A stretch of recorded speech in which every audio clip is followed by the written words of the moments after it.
Hello guys, কেমন আছেন সবাই? আজকে আমি মাছ দিয়ে লাউ শাকের ঝোল বানাবো। এই যে আমি লাউ শাকগুলোকে এরকম একটু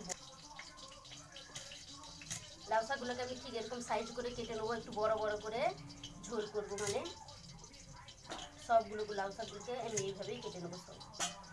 এর সঙ্গে একটা বেগুন আর একটা আলু কেটে নেবো।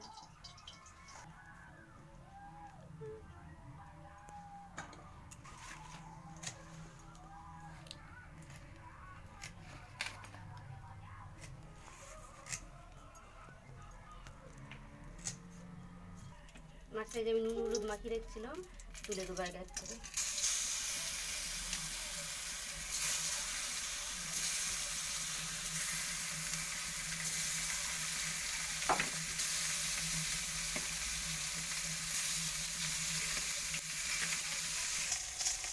এখানে আমি মাছটা এক পাশটা উল্টে দেবো, ভালো করে উল্টিয়ে দিয়ে দেবো।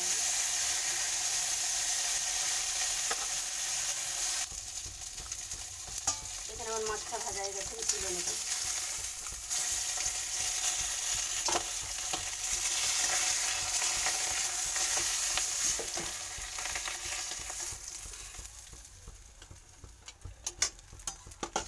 আমি এখানে কিছুটা পরিমাণে তেল দিয়ে দেবো। আমি এখানে ফোড়নে জিরে দিয়ে দেবো, আলু,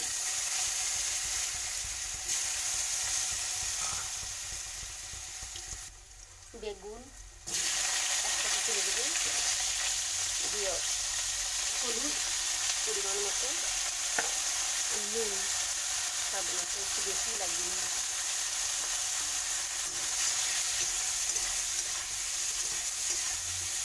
এটা বেশিক্ষণ লাগবে না, মিনিট দিয়ে দিলে শাক খাড়াটা তুলে দেবো। আলু বেগুনটা আমি হালকা করে ভেজে নিয়েছি, এগুলো লাউ খাড়াগুলো আমি সব তুলে দেবো। আমি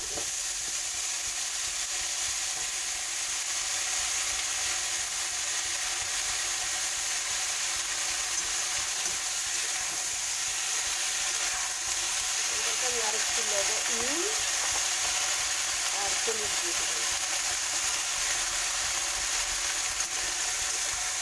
দিয়ে এটা লাগবে না, একটু তুলে জল দিয়ে দেবো।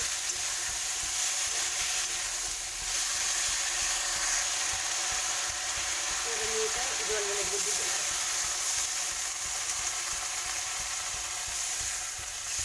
জলটা বেশি লাগবে। জল ঢেলে আমি এটা চাপা দিয়ে সিদ্ধ হওয়া পর্যন্ত আমি এটা অপেক্ষা করবো। এরপরে আমি শাকগুলো তুলে দেবো।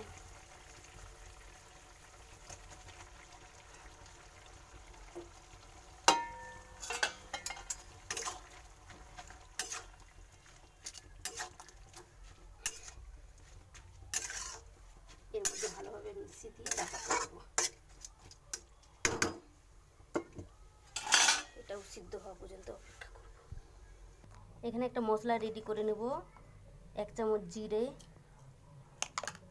কিছুটা লঙ্কা যে যেমন ঝাল খাবে, আর 1 চামচ আদা, আর কিছুটা জল দিয়ে মশলাটা রেডি করে নেব।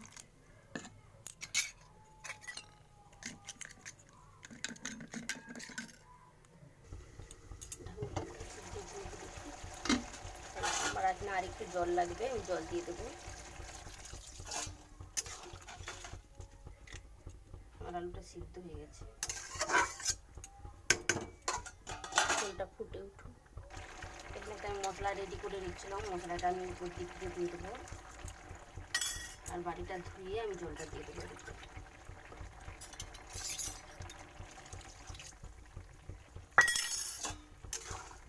এটা 2 মিনিট ফুটে দেবো, বেশিক্ষণ ফুটাবো নি। মশলাটা ঢেলে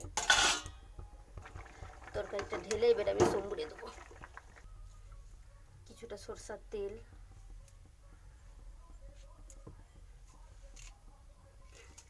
তেজপাতা আর একটা শুকনো লঙ্কা ফোড়নে দিয়ে দেবো। এরপরে সম্বুরা, একটা পেঁয়াজ কেটে রেখেছিলাম, পেঁয়াজগুলো দিয়ে দেবো।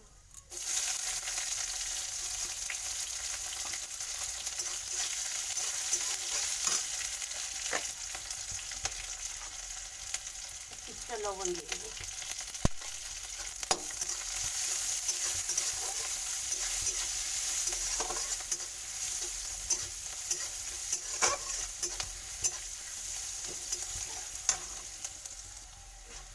পেঁয়াজটা আমি বেশি ভাজা করবো না, একটু এরকম ভাজা রাখবো। একদম তরকারিটা ঢেলে দেবো।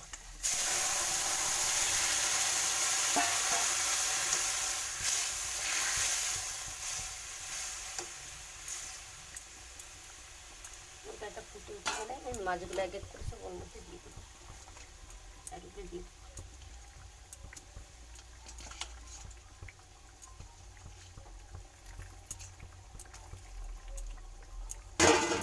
মাছগুলোকে এর মধ্যে ডুবিয়ে দেবো। বেশিক্ষণ ফুটাবো না, 1-2 মিনিট ফুটিয়ে নামিয়ে নেবো।